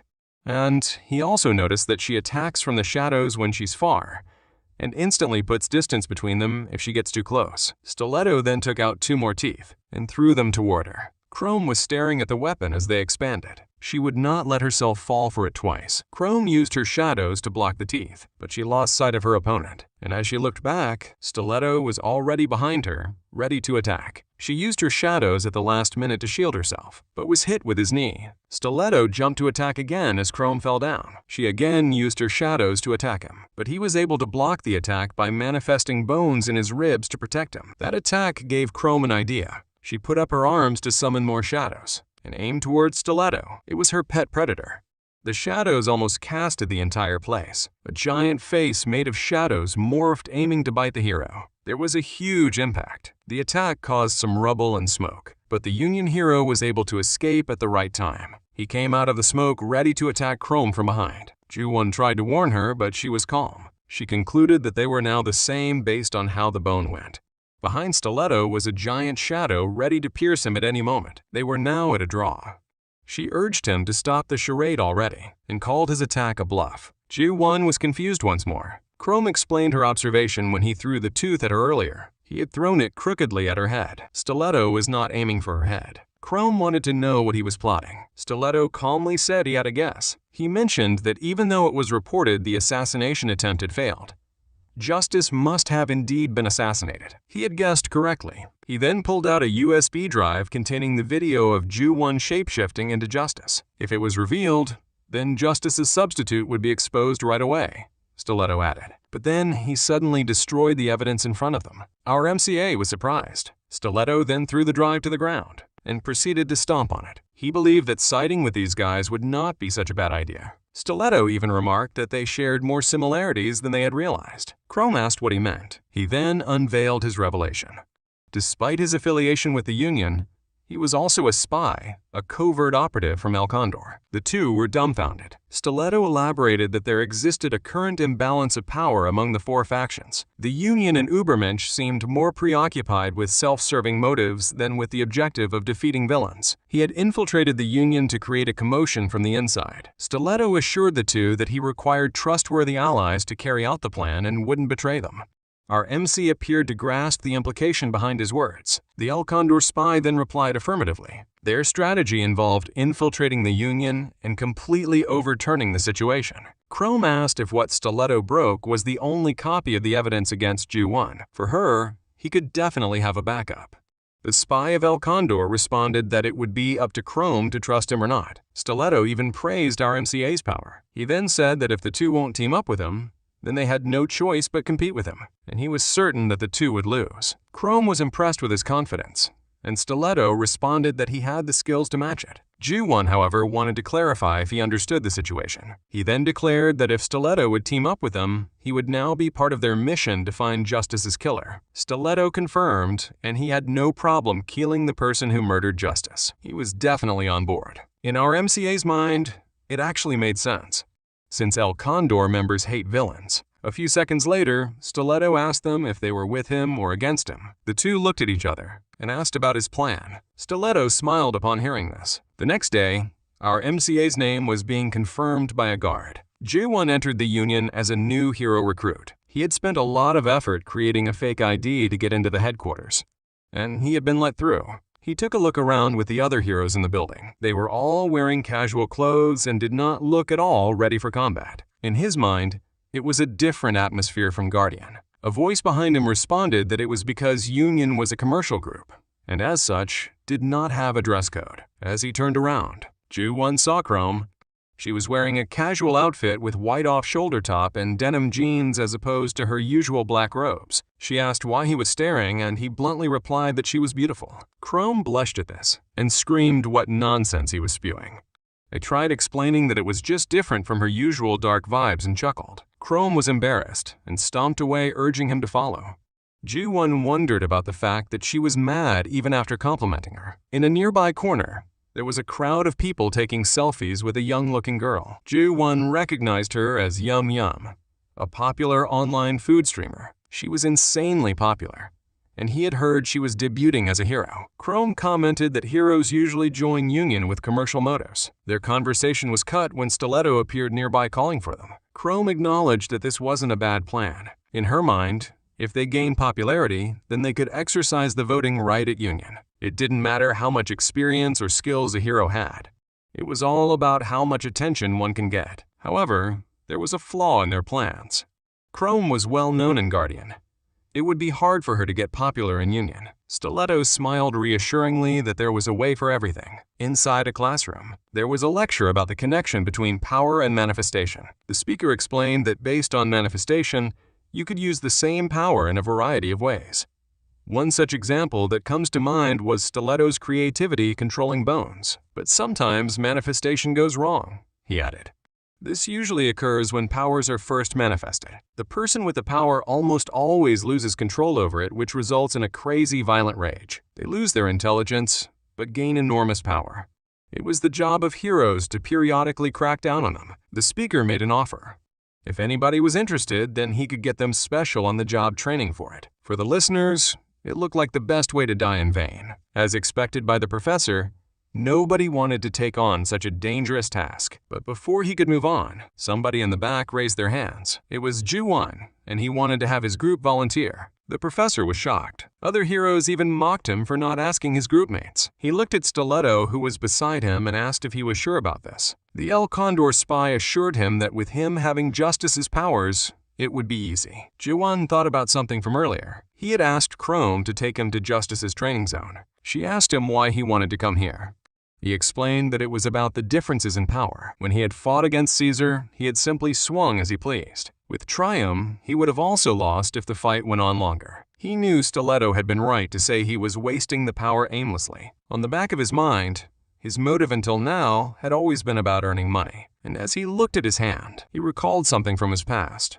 Our MCA was just 18 years old at that time. He remembered that fateful day. It had been his sister's birthday party. Ju-1 told her it was too early for her to be so happy, as he planned to surprise her by showing her favorite hero, Absolute. Our MC asked Siona to look at him closely. She waited as Ju-1 transformed. It was Absolute right in front of Siona. Our MC had practiced a little just for this day, and everyone was so happy. However, a villain suddenly emerged and crashed their parents, who were seated at the rear. The two turned around. when they were greeted by a villain. It seemed to come for the transformed hero. Our MC couldn't believe what he was seeing. It was an actual villain, and he was not an actual hero. Siona was terrified and hid at his back. Ju-won summoned up his courage, for her little sister would be dead too if he didn't come up with his next move. He had tried to fight, but was easily batted away. Our MC was forcefully hurled into the wall. There was nothing else on his mind but her little sister. He tried to warn his sister to run, but she had already been grasped by the villain. The villain's monstrous jaws engulfed her head, and his distressed sister could only plead for his assistance through tears. Back in the present, Ju-won channeled the energy through his arm and punched what seemed to be a wall. Ju-won's attack blasted through the training zone and destroyed what was basically in front of him. Chrome was stunned. Our MC then turned to her and said he wanted to do this properly now. Somewhere in an unknown location, a man was looking at multiple screens. He had found something strange in the Union. A call came through his phone, and he answered. He replied that he had seen it and asked if the person was coming here. As the guy walked, black sludge dripped from the soles of his feet. He was leaving muddy footprints as he walked. This arrived in front of a vault. He then opened the door, revealing what seemed to be a dirty old storage room. He turned to the person that was on the phone and smiled at the pool below. There were a bunch of blackened heads with red eyes, making monstrous groaning sounds. He spoke to the caller and stated that the monsters were slowly starting to get hungry. It was the next day. The group of 3 can be found walking the streets of an abandoned part of the city. Chrome looked at Ju-won deadpan and asked if he wasn't a bit too much at yesterday's orientation. Our MC brushed her question off and expressed his concern about their current task. They had accepted the task of subduing a crazed ability user from their failed manifestation. Stiletto asked why he was so worried when they had the 2 of them. Chrome's reputation and skill in particular were taken into account. She then remembered that they were supposed to be 4 people for the task and asked who was their last member. Our MC was tapped on his shoulder. The group turned around to see the celebrity-turned-hero, Yum Yum. Ju-won was surprised to see her. Yum Yum confirmed if he was the same age as hers. She definitely assumed they would get along well. Chrome turned to Stiletto and asked what she was doing there. The Stiletto explained that most members of the union were celebrities, and it was better for Yum Yum to be the face of the group, especially considering that they were trying to hide their identities. Yum Yum asked what they meant by hiding their identities. Ju-won became nervous, but his worries were unfounded. Yum Yum, as a celebrity herself, thought they were doing internet broadcasts too, and were simply trying to hide their faces. Stiletto brought them back to the task and suggested splitting them into 2 teams. Ju-won wanted to be paired with Chrome, but was instead paired with Yum Yum. Our MC asked what he was plotting, but Stiletto pointed out that Ju-won couldn't do manifestation yet. For him, Yum Yum would be a big help to Ju-won with that aspect. Stiletto also felt that Ju-won would find it easier to learn and observe from her. Ju-won was still unsure about the idea, but Stiletto told him Chrome could keep an eye on him if he was scheming. Chrome agreed with the plan. The 2 then left towards the opposite street. That left Ju-won and Yum Yum alone. As they were walking, Ju-won couldn't believe that he was spending time with a famous streamer, but he did notice that the girl was fatter compared to what she looked online. He caught himself rudely staring and stopped. He tried to make small talk by asking what her powers were. Yum Yum also turned towards him and asked what Stiletto meant by keeping an eye out earlier. Ju-won nervously lied that he meant to do a good job and laughed. Yum Yum happily believed him. Ju-won asked his earlier question about her powers, and Yum Yum gleefully replied that she could eat all she wanted and become stronger. Our MCA was confused by her answer and instead asked why she wanted to be a hero. She mentioned that she was promoting her livestream. He then rephrased his question to inquire if there was a specific reason she intended to utilize her abilities. Yum Yum a chocolate bar and replied none and asked if one really needed a reason. Ju-won wondered if Stiletto had been messing with him about learning from her. Yum Yum said one should just think about what they really wanted to do. For her, it didn't have to be something amazing. Our MCA repeated her words and thought about this. In his mind, this simple-minded woman had more clarity about the reason for using her powers than he did. The 2 were about to round a street corner when Yum Yum stopped, and as they looked, they found a giant green humanoid figure. It kind of looked like Hulk with the ripped shorts too. Ju-won thought it must be their target and planned to sneak up on him. His plan, however, was foiled when Yum Yum started to open a bunch of candy bars and eat. Our MC was dumbfounded. He then grabbed Yum Yum's arms and asked to put the candies down. This dummy asked him why. The sound of her snacking attracted the target to them. The villain started running towards the two. Yum Yum gathered up her energy, and she clarified that she needed to eat a snack before she could confront him. Suddenly infused with immense power, her previously somewhat plump physique underwent a dramatic transformation. She then delivered a powerful roundhouse kick and sent the opponent flying to a wall. Yum Yum was now emitting energy. Ju-won recalled her earlier description of her powers and wondered if she was using calories. It seemed like Yum Yum was burning fats as she emitted energy. Yum Yum stretched. In RMCA's mind, what she explained earlier about her powers was literally it. She was happy to get some exercise. Where there was previously some fat, her body was now incredibly toned and muscular. The monstrous man stood up and proceeded to launch another attack against her. Our MC shouted to warn her, but then calmed down when he realized and saw Yum Yum was unharmed. She had crossed her arms to shield herself from the attack. Yum Yum said she probably burned 300 calories. Just from that, and she could now eat one more chocobar. She channeled her power to her fist and delivered a forceful punch to the monster. The monster was surely hurt from the strength of her attack. It started growling and quickly fled. Our dear streamer was alerted as they saw the villain running away. Ju-won was even stunned that the monster was still fine. Yum Yum tried to chase after it and instructed Ju-won to contact the others. Ju-won was left on his own. He was definitely amazed by the scene.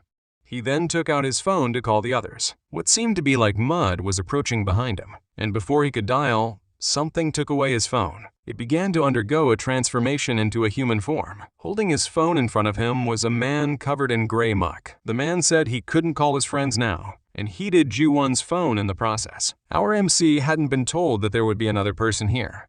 From his assessment, it seemed that the guy was mentally stable, so he assumed he wasn't a crazed ability user. Our MCA's main priority was still to contact the others. He then asked the weird guy to give his phone back. With few options left, Ju-won attempted to land a punch on the individual and was surprised when he wasn't in front of him anymore. He felt a presence near him and turned around. The man had swiftly maneuvered behind, now entirely coated in grime and brandishing a knife against Ju-won's side. The stranger smiled and said no. Ju-won was in a predicament. He is being held at knife point by this weird stranger. He attempted to land a punch on him from behind, but he felt something off when he hit him. This strange man asked why Ju-won would just hit someone. He then took a look around and asked where the pretty girl had gone. Ju-won ignored this and asked how he was related to the A-violent ragers who appeared here. The stranger pretended to act coy and said he didn't know. He stated that maybe he was the one helping the manifestation of their desires. Probably their teacher, he added. As he explained, these users weren't able to manifest. With a wicked grin, he explained that he was giving them a helping hand. Hearing this, Ju-won deduced that the weird guy was the one turning them into those creatures. Ju-won closed up his earlier wound with his powers and took a fighting stance. The stranger grinned and sprinted towards him. His attack coated Ju-won's right arm with the mucky substance. Upon closer inspection, it was mud. The guy took a deep breath and began expelling mud bullets from his mouth. Ju-won dodged the attacks, but his arm was still encased in the mud. It wouldn't come off. The guy laughed and said his mud was stronger than a tire once it stuck to someone. He took another deep breath. He fired another volley of mud bullets. Ju-won instinctively arched his back, attempting to evade them, but some parts still stuck to him. More of his torso was encased in mud, making it harder to move. Ju-won realized staying like this was disadvantageous to him. He then planned to get closer. The guy didn't even flinch and called his move reckless. Ju-won could barely hit him as he was covered in muck. He channeled his other arm with so much more power and aimed for his opponent, but it just pierced through the mud guy's body without harming him. Our MC couldn't believe what just happened. With the unsettling grin, the man remarked, Ju-won strikes where it stings. Ju-won's arm was stuck inside the guy, keeping him still. His opponent used this opening to strike him in place. He took one punch, and another. Ju-won was enduring a severe thrashing. Our MC was enraged and tried to retaliate by channeling more power into his punch. Muddy just smirked, because before Ju-won could hit, another violent rager appeared between the two to shield the guy. Ju-won hesitated to attack the rager. He channeled much less power into his fist, and this hesitation earned him a punch. The attack sent him flying. Ju-won was taken aback and didn't have the power to attack the rager. But still in his mind, despite the opponent's monstrous appearance, He was still human. It was Muddy that turned him into this raging monster. Our MC seemed to be stuck and ran out of moves. Muddy taunted Ju-won, claiming he was uninteresting, and mentioned that he already had many individuals like him in his collection. Ju-won was struck by his words. "Plenty?" The guy replied yes, and another new rager appeared behind him. Our MC was stunned. Not only was he surprised, but also he was covered in mud that limited him from moving. Now there were two monsters right behind Muddy. Two more also appeared behind Ju-won. Muddy then commented that being strong was such a cliché superpower after all. Ju-won realized the danger this guy had. He was creating these ragers in large numbers. Muddy bid his goodbye to our MC. He now planned to go to Yum Yum, which seemed more fun for him. Our MC tried to move to stop him. This guy gave the ragers command to get rid of him. The ragers seemed to be wearing something on their neck. Then suddenly they all started to glow red and act hysterically. It looked like the collars caused them to move this way. Ju-won now noticed and wondered what that was. The puppets became more aggravated and powerful and started to aim for our MC. One by one, they tried to strike him. He didn't even notice the one behind him and was taken by surprise.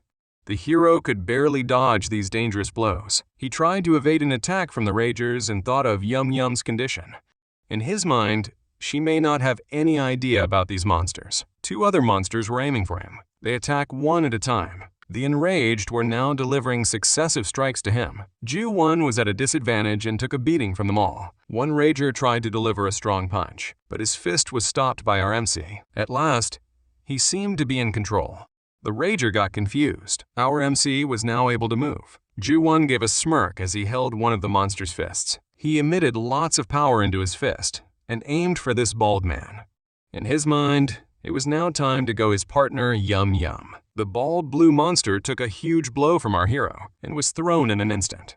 Finally, the muck was off and our MC was now free. Back at the abandoned part of town, Ju-won found himself engaged in an all-out brawl, facing off against 4 furious individuals surrounding him. One tried to chase him, but got punched instantly by our MC. Just like the other, this one flew instantaneously. He was punching and kicking them consecutively, but their numbers were making it hard, until Ju-won was the one to take the hit. Our MC was taken aback and was on the floor. He then summed up his power, dashed, and striked one rager at a time. He even used Blue Bald Guy to gear up to his next target. Our doppelganger was now starting to look like an actual hero, but he could not approach so many of them without suffering blows either. Ju-won pulled back for a few seconds. All his enemies lined up. One of the enraged individuals then made a startling move by extending what appeared to be a tongue to attack him. Ju-won was grossed out and dodged in time, but it left him open and vulnerable. Blue Bald Guy Rager was able to punch him. Just-won used his arms as a shield but was moved back. He was now getting frustrated, for he knew holding back his power wouldn't end his situation. Our MC was holding back somewhat since these guys were still people. The Rager then growled at him. Ju-won was just hearing growls when he suddenly heard something else. It was clear that the monster stated that it was hungry. On the other side of town, Yum Yum had taken down the first Rager. She was happily stretching and lamented that she should have streamed live today's accomplishments, but took it back since live streaming as a rookie probably wouldn't look great. She also thought about her teammates who were trying to hide their faces. Yum Yum thought about her teammates. She wondered where they were, as it was getting late. A stranger then appeared thanking her for her work. It was Muddy that Ju-won was fighting earlier. He was praising her for catching the Rager. He was pretending in front of Yum Yum to be a rookie too. Muddy lied, saying that the Rager was also his team's target. Yum Yum was cluelessly taking in his praise. She had also asked if he had seen a black-haired guy from where he came from. Muddy said he had passed by him calling his teammates on the phone. While Yum Yum had her back turned, the guy looked at the fallen Rager. In his mind, he had not expected him to lose. He theorized that maybe it was either it was weaker than he thought, or that maybe Yum Yum, whom he assumed to be a stupid woman, was actually stronger than she looked. Yum Yum then called his attention and asked which group he was from. She guessed that he wasn't from Guardian or Ubermensch just by looking at his clothes. In her mind, he also didn't seem to be from El Condor because of his disinterest in killing the Rager. The guy smiled and pretended he was from Union. But Yum cut him off with a no. She stated that she remembers everyone from Union, since remembering people was an essential skill as a streamer. Yum added that all of the rookies participated in the ode, and this guy definitely wasn't there. She then ignorantly turned her back and uttered that it was strange. Realizing she was smarter than she looked, the guy changed his plans. He initially intended to play with Yum Yum since she was his type, but adding her to his collection would be just as thrilling. He tried to grab her but was suddenly attacked by Yum Yum. She had completely blown off his entire right arm. She chastised him, explaining that touching without permission was the behavior of an overly obsessed fan. The guy looked behind him. His hand had been blown off all the way to the wall behind them. Yum Yum called his actions too suspicious. She had only planned to rest till she digested her food, but it looked like it was time for a diet, she added. Yum Yum channeled her powers and regained her toned form. Back at Ju-1, he was still fighting for his life with the monsters. One punch after the other. He was channeling more power to fight these ragers, and as part of the clash, he also received numerous strikes. A couple of times, he was overpowered by his opponents. All at the same time, they chased our MC. He yelled, trying to call them back to their senses, but they ignored him. Green-haired Rager tried to score, but luckily, its attack was dodged by Ju-1. One of the Ragers then spoke. It told our MC that it was hungry. Ju-1 contemplated whether they possessed any intelligence at all, or if they were akin to zombies. One of the Ragers then grabbed him from behind by his arms. It was keeping him locked in place while another Rager moved to attack him. Ju-1 grinned.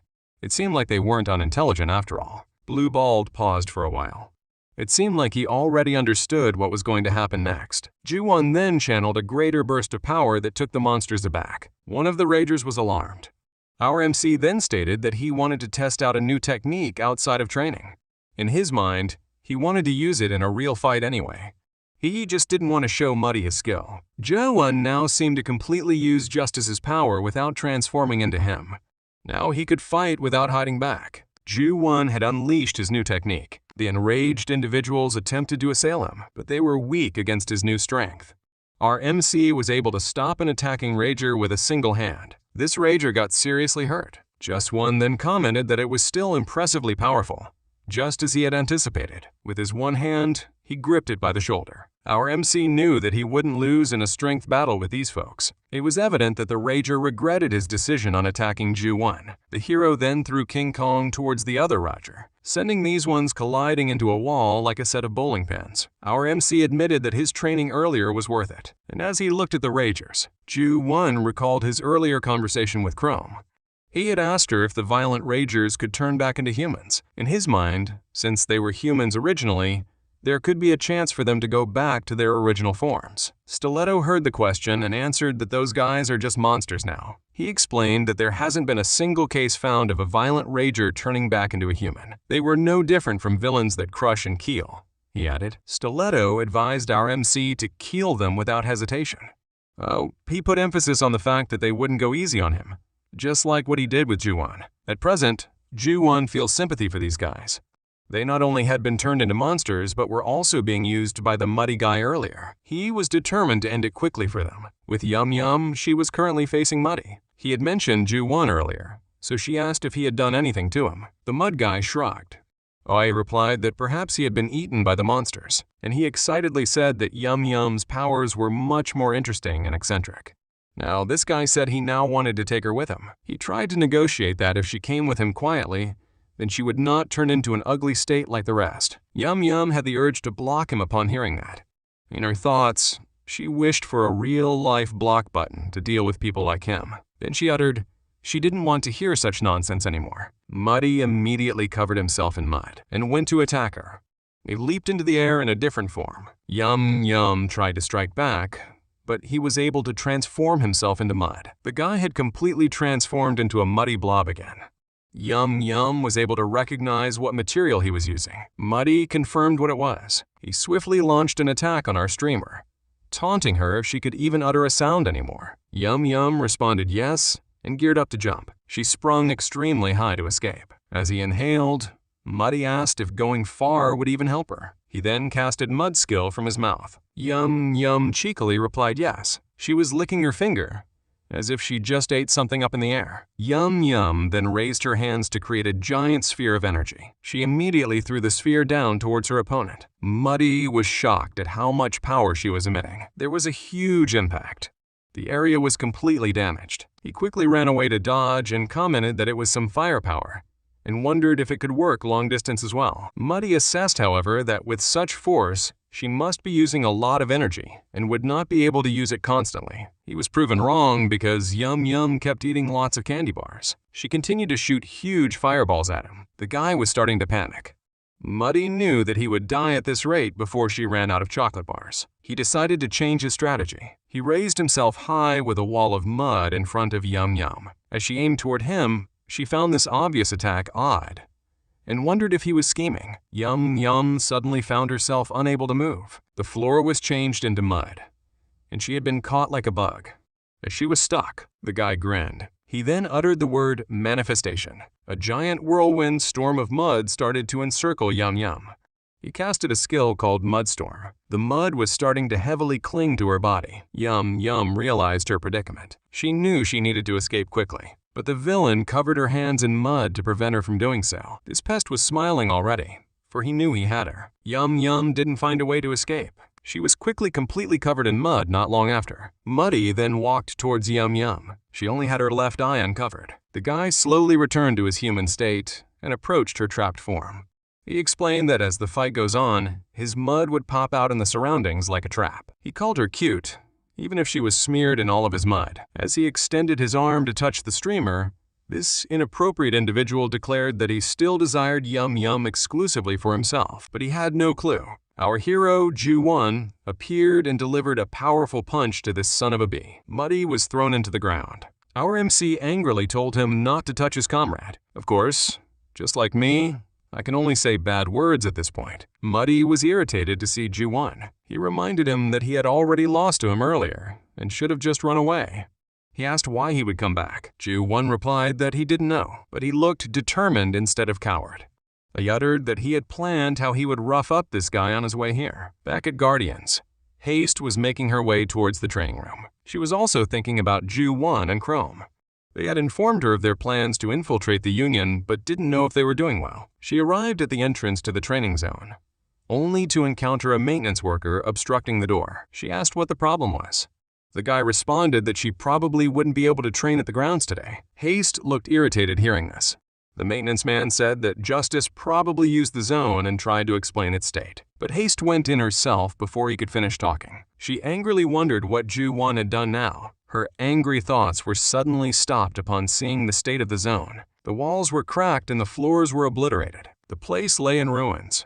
She couldn't help but wonder what on earth this man had done. Meanwhile, back in the alley, our MC was emitting so much power as he confidently smiled at Muddy. The guy called Ju-won's plan a joke. He condescendingly said he should have listened to his advice, for our MCI's powers wouldn't work on him. Ju-won simply smiled and suggested that he should see for himself first. Muddy relented as he took a deep breath and said he could try.